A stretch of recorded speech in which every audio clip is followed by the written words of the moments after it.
Hello, my name is Nitin, and today I'm going to walk you through my journey building a real-time collaborative text editor from scratch in JavaScript. While there is some JavaScript in my presentation, I'm primarily going to focus on the engineering challenges we faced and some of the decisions we had to make along the way.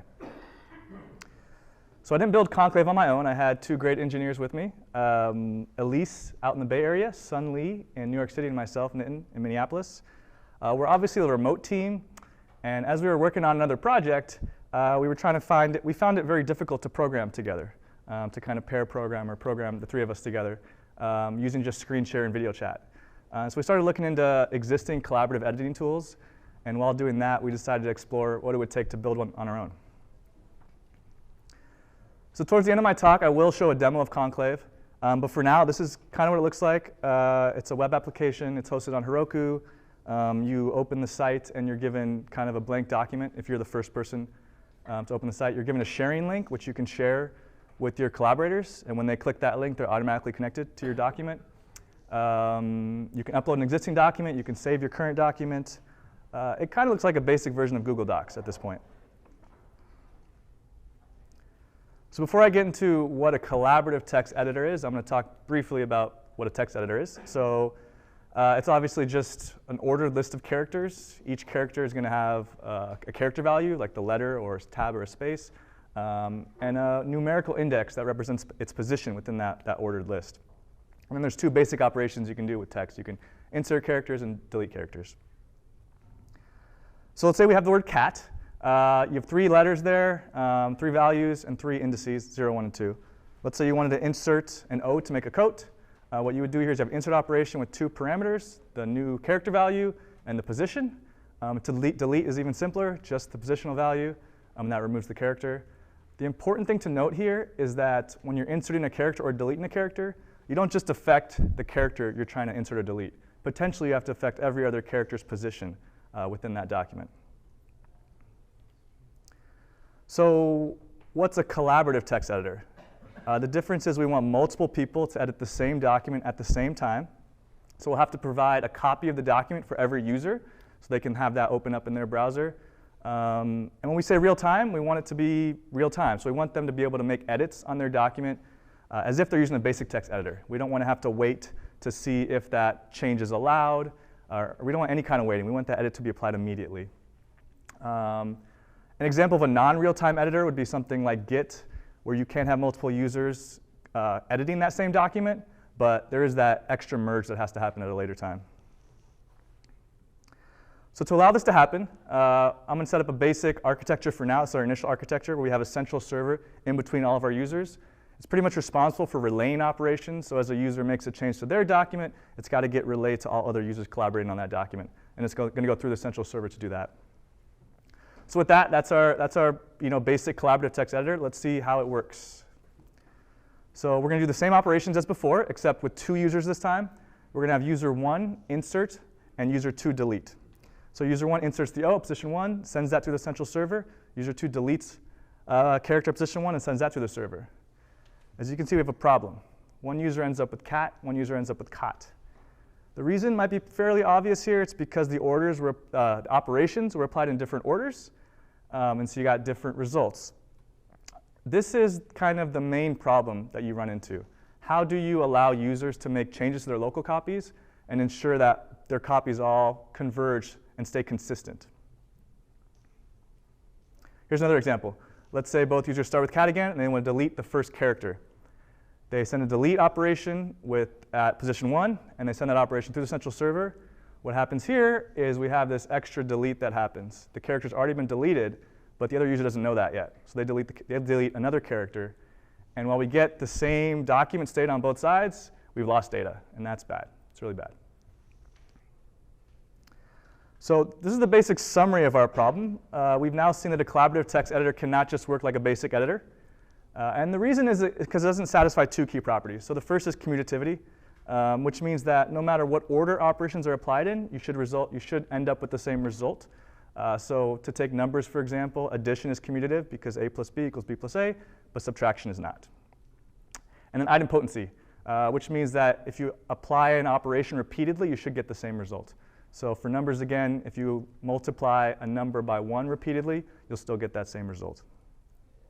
So now I'm going to talk about how we went about solving this problem. One possible solution is called operational transformation. I'm going to call it OT for short here. It's purely an algorithmic solution to the problem. And the way it kind of works is it sits in the middle between all the operations, and as they're coming through, it decides if the operation can be applied as is or if it needs to be transformed or modified before being applied. So let's see how this works here. As those operations are on their way to the other users through that central server, OT intervenes and says, OK, since user 1 has inserted a new character, I need to transform that operation. So it goes ahead and transforms that before it applies it. The other operation coming through is fine. It can apply it as is, and we get caught on both sides. The other example is even simpler. If the operation comes through and it's the same operation, it just skips it. There's no need to apply it. So both users get AT as they wanted. So in theory, OT works. It provides an effective strategy for resolving conflicts between different copies of a document. And it was actually the first popular way that was used to solve this problem. Google Wave, which was a precursor to Google Docs, and FirePad and Etherpad, which are very popular open source collaborative editors, all use OT to solve this problem. The conclusion, however, is that it's very difficult to implement in practice. Here's a quote from one of the engineers of Google Wave. Unfortunately, implementing OT sucks. There's a million algorithms with different trade-offs, mostly trapped in academic papers. The algorithms are really hard and time-consuming to implement correctly. Wave took 2 years to write, and if we rewrote it today, it would take almost as long to write a second time. So it's very difficult, and it seems like the difficulty stems from its purely algorithmic approach. Fortunately, there's an easier way that we were able to use. So as researchers tried to simplify OT, they discovered a new method called conflict-free replicated data types. In a nutshell, the insight is you don't have to treat characters, like I described on that basic text editor, as just a value and a position.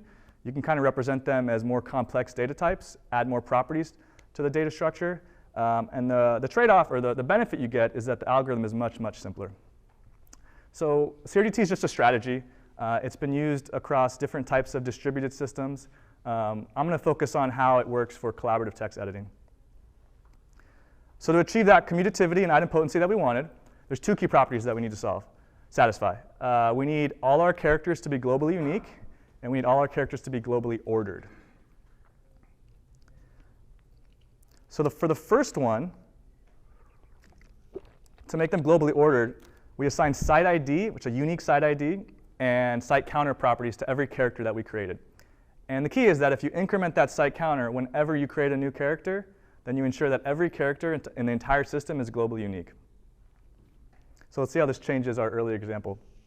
So for the purpose of the example, I've simplified the global IDs to be just integers.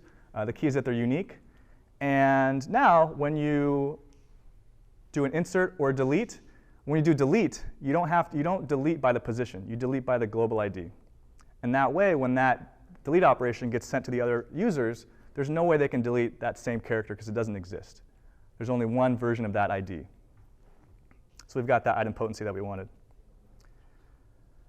Now, before I talk about that second property, I want to quickly review this. So the point I made here was that when you're inserting or deleting a character in a basic text editor, you potentially have to shift every other character's position, and that kind of leads to our operations being order dependent. We can avoid this by using what's called fractional indices, as opposed to numerical indices. So the key is here that when a user wants to insert an O between the C and the T at position 1, it doesn't actually care that it's at position 1. It just wants to be between the C and the A. And so we can insert it anywhere between the C and A, anywhere between 0 and 1, let's say 0.5. And we never have to shift the surrounding characters. So we're inserting at a fractional point, and so we don't have to move any other characters' positions. The trade-off you make is that that position is no longer just an integer. It's a list of values now, so it can grow in size. So the trade-off is space that you're making there. There's a lot of academic papers that talk about how to reduce the growth of this trade-off. We use an adaptive ID allocation strategy called LSEC, which does a good job of minimizing the growth of space with collaborative text editing. So let's see how this changes our other example. So now, when you insert a character between the C and the A, it's going to use a fractional indices. So it's going to insert at 2.5 in this example. So the key is that no matter what happens on the other user's side, it doesn't affect the fact that the O is going to be placed between the C and the A. It's always going to be in the same position on all users' documents. And the order of operations no longer matters. So to sum things up, while a basic text editor and operational transformation treated our characters as just the character value and the positional index, we now have a more complex data type for our character objects. We have a site ID, which is a UUID, a unique UUID that we generate, a site counter. We have that same value, and we have a position identifier that supports fractional indices. So I want to revisit the application architecture now. Initially, I said we started with a central server, and that was used primarily to relay operations between our users. But as we got our collaborative editor working, we wondered if we could change this to improve our application. Before I do that, I want to talk about some limitations with our current design. The first one is that there's an unnecessarily high latency between our users. So since all operations are routed through that server, let's say if you have 2 users sitting in California while the server is out in New York, even though they're just milliseconds apart in distance, every operation they send has to go through that server, and that slows things down a lot. The second limitation is it can be costly to scale this kind of architecture. As the number of users grows, the resources you need increases, and the cost will go up accordingly. The third limitation is that you have to trust that central server. You got to trust the application developers, us in this case, whoever hosts the application, Heroku in this case, and potentially the government with your data. And finally, a reliance on a central server creates a single point of failure. So if that server were to go down, our users can't collaborate. So we can remove these limitations by using a peer-to-peer architecture instead. So in this case, all of our peers act as both the client and the server, and they're responsible for relaying operations that they receive. Kind of, I think they call this the gossip protocol. To send our messages between users, we use a protocol called WebRTC. It was primarily designed for plug-in free audio and video calling, so you can do browser video and audio calling without installing plugins.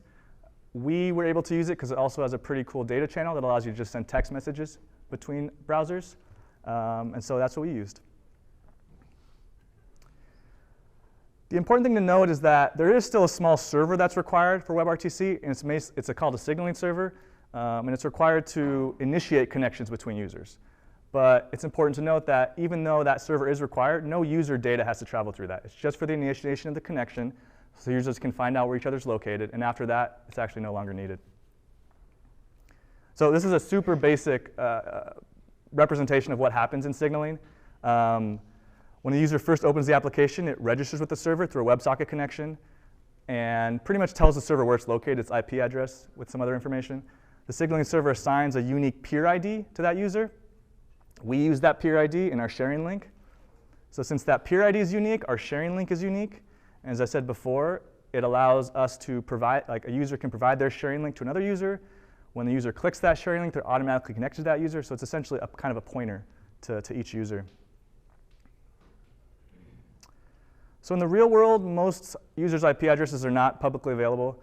So one thing we use is pretty common in these kinds of applications like VoIP and any kind of direct connection between people, stun servers. So let's say you go to Google and you type in what is my IP, it'll tell you what your IP is. It's using pretty much a stun server to send a signal and get back your public-facing IP address.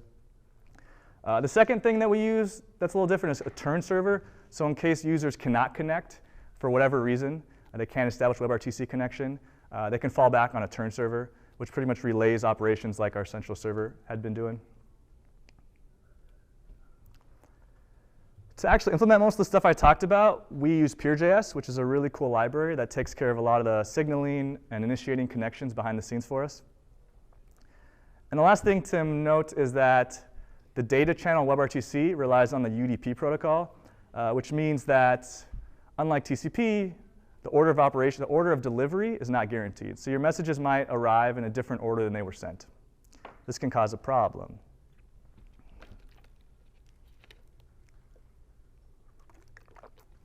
So let's say you have 3 peers collaborating on one document. 2 of them are right next to each other, and the one is much further away. And we have peer 1 insert an A in their document. Since peer 2 is nearby, it quickly receives that operation, but decides it doesn't like it, so it deletes it, and then sends that operation out. So now the insert and the delete are on their way to peer 3. question is, what happens if the delete arrives before the insert? We can't apply the delete first because there'd be nothing to delete, and when the insert did arrive, peer 3 would have a different document than the other two. So our whole plan of CRDTs would just stop working. So to solve this, we built what's called a version vector. It sounds fancy, but it's pretty simple. It just ends up tracking the operations that a peer has received from all other users. So when an operation is broadcast out, in addition to the type of operation, which is an insert or delete, and the character object, which is what I described in the first part, it also sends the version. And as part of that version, it sends the site ID and site counter, which are those properties that make a character in an operation unique. So let's go back, adding our version vector to the diagram here. So this one is peer 3's version vector. It's saying that I'm connected to two peers, peer 1 and peer 2. The latest operation I've received from peer 1 is 23rd, and the latest operation I've received for peer 2 is the 6th operation. So now when peer 3 first receives that delete operation, we don't apply it. We first place it in a buffer, a deletion buffer. If it was an insert, we could apply it immediately, but because it's a delete, we have to wait. At the end of every operation, we go ahead and process that buffer. Whether it's an insert or delete, we process that buffer. So peer 3 looks in their buffer and tries to process it. The first character to be deleted is at site 1 with the counter of 24. It looks in its version vector. It sees the latest operation I've received is 23, so I'm not ready to delete this. I'm going to keep it in there. After some more time, the insert finally arrives at peer 3. This time, the buffer is processed again, the version vector was updated, and now peer 3 knows I can delete that character, and now all our peers are in the same consistent state like we wanted. So most of what I've just described is laid out in this code snippet here. As you can see, if the operation is insert, we can apply it immediately. If it's delete, we throw it in the buffer. And at the end of every operation, we process that buffer. And then at the end of every operation also, we relay that operation out through the gossip protocol to all the other peers. The one new thing here is this guard clause at the top. So we can also use the version vector. Because in a gossip protocol, because multiple peers are connected to other peers, you might receive an operation that you've already applied. And so we can use that version vector to see if that's the case. And if it is, we can skip that operation. So with that, here's our final architecture. Within every instance of our application, we have the CRDT and the version vector, which work together to make sure our document states stay consistent. We have our messenger, which is responsible for sending and receiving WebRTC messages. The one piece I haven't talked about is our editor. That allows our user to interact with their CRDT data structure.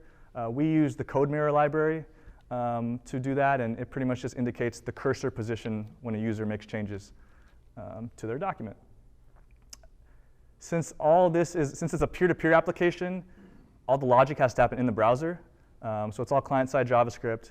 We do have a small node server in the back that serves the assets, the JavaScript files, HTML, CSS, but it's mostly heavy client-side JavaScript.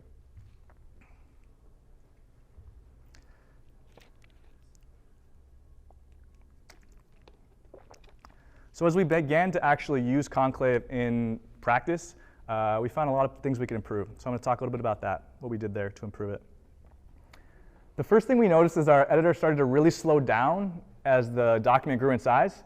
That was pretty clearly because we were storing all of our character objects in one giant array. And as that document grew in size, splicing in and out of that array took a lot longer. It's all O of N operations, so our 4 major operations, which are local inserts and deletes and remote inserts and deletes, all have to splice into that one giant array. So it's slow. We also realized that the editor library we're using was indicating cursor position with a line and a character value. So for instance, if we wanted to insert another character after that T in document there, the cursor position would be line 2, character 8, but we were converting that to a 1D index to 30 so that we could splice it into our array, and then having to do that conversion in reverse on the way back. So we could, with this discovery, we figured out pretty obviously that we could improve our performance by storing our character objects the same way that our editor was, essentially with lines and characters in each line, so an array of arrays. And with that, we could eliminate that conversion. And also, we're no longer dependent on, our performance is no longer dependent on the total number of characters in the document, and more dependent on the number of characters in the specific line that we're inserting or deleting. For remote operations, we do have to find the line that character exists in. So that binary search adds a log of L factor there.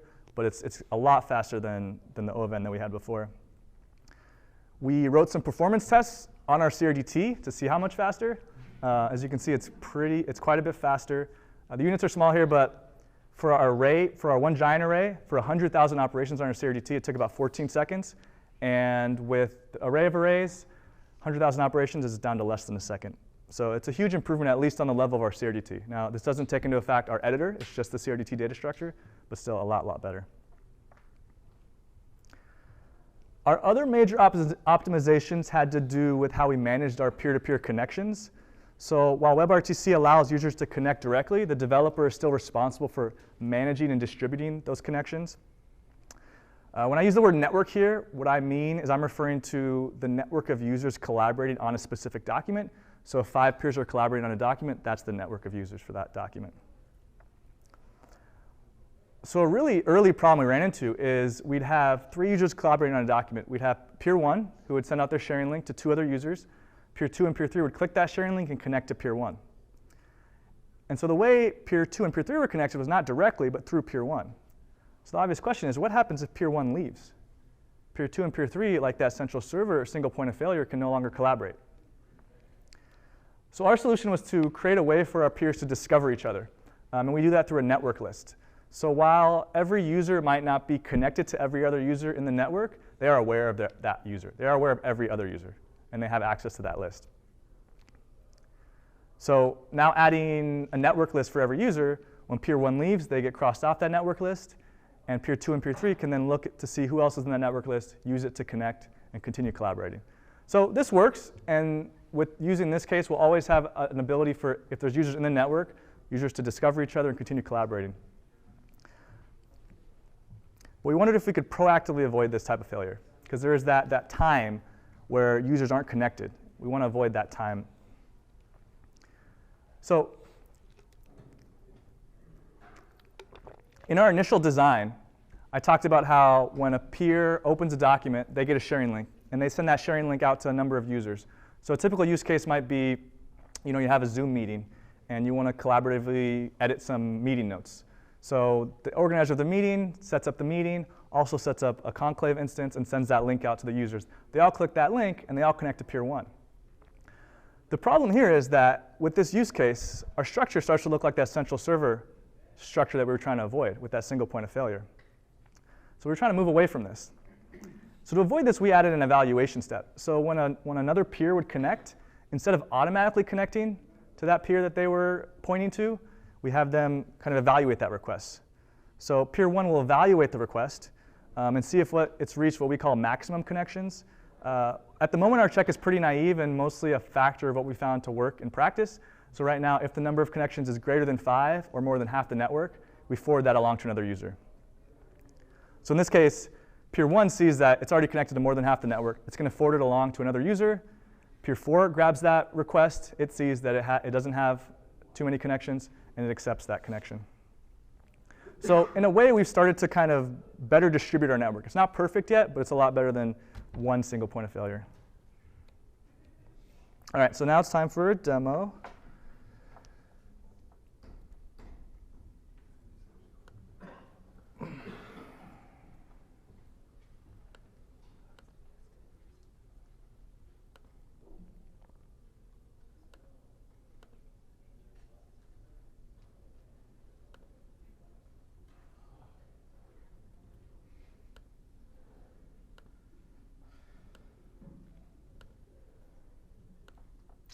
OK, so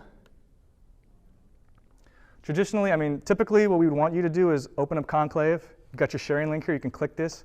You copy that URL, and you can send that to someone, whether via Slack, Zoom, however, email, however you want to do that. In this case, I'm just going to open it up in the same tab, in a new tab. And I'll move this over here. And as you can see pretty quickly there, another peer was found. They connected pretty quickly there. So these are 2 peers connected in one network, and we've automatically assigned an animal name and a color to them. So I'm the peafowl. I could say, hi, dog. And then coming over here.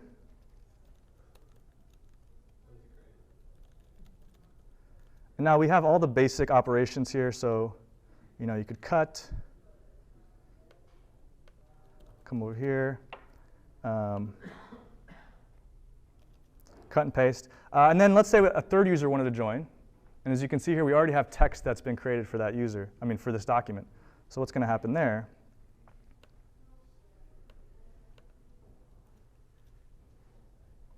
There's an initial loading. It happened pretty fast, but they were sent all the existing document, and they were able to collaborate from that same point. So all 3 users are in the same document state. We also have some other neat features. One cool thing is remote cursors, as you might have seen. You can keep track of who's where in the document.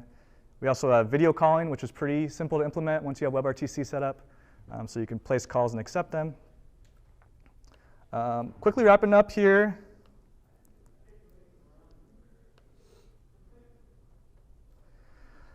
Has anyone heard of GitHub's teletype?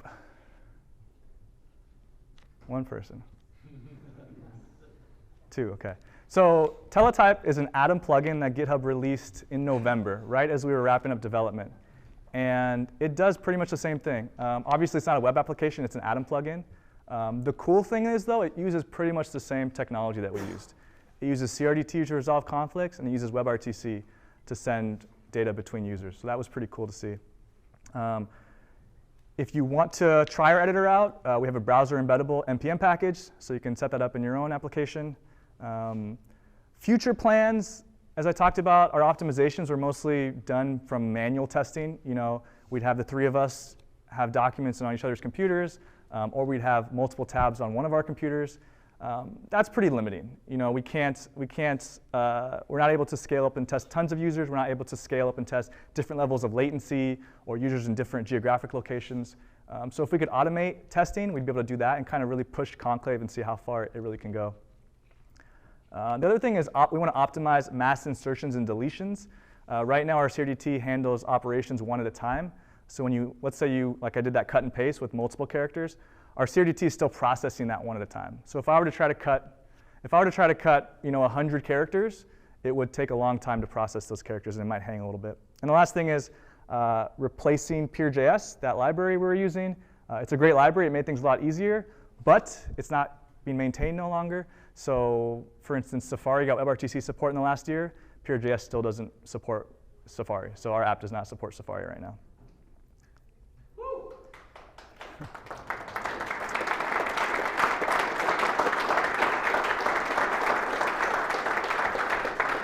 Couple more things.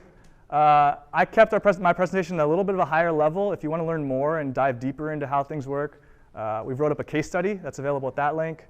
Also, if you want to contact me, I'm Nitin Savant. I'm currently looking for full-time work. So if you work at a cool company and you think I might be a good fit, I'd love to talk to you. So come find me after. Thank you.